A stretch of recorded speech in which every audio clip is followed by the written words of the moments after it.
This is part 23 of visiting every single neighborhood in New York, and today I'm going to Kips Bay on the east side of Manhattan from around 22nd Street to 34th Street.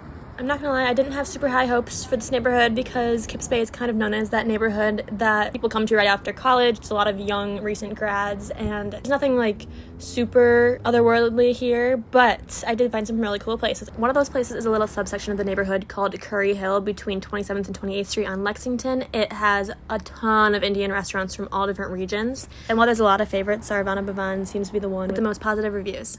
Also, this Mediterranean restaurant that I'm not even going to try to pronounce is apparently Dua Lipa's favorite, and it literally has the most rich food ever, and the bread was amazing. I would totally recommend going there.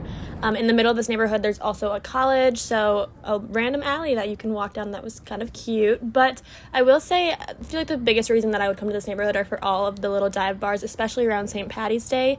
But there are a few of these bars that are known to be first date spots, so watch out and don't go there.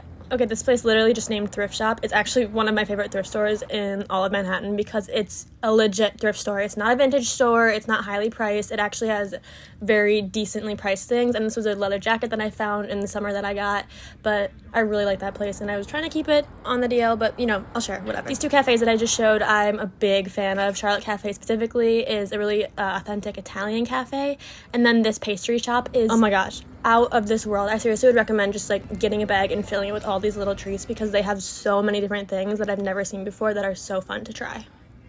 I noticed there's a ton of residential sky rises in this place, and that's honestly just because a lot of people, like I said, will move from out of state to this neighborhood for the decent prices, I guess, for Manhattan. And then there's, of course, all of the places like Trader Joe's and Target that make this neighborhood really convenient to live in. And the movie theater, which I've been to quite a few times. It's one of the biggest ones in Manhattan, though definitely not the nicest.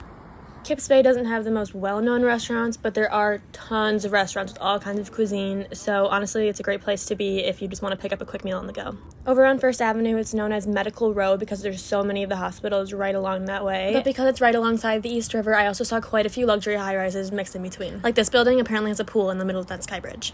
This giant Dalmatian balancing a taxi on its head is a pretty famous sculpture right in front of the Children's Hospital, and it actually used to have a mask on it during COVID, which is kind of crazy. But then if you go past First Avenue around 34th Street, you'll find the ferry port, which has great views of Long Island City, and there's even a running trail. That's all for Kips Bay, but comment which neighborhood you think I should do next.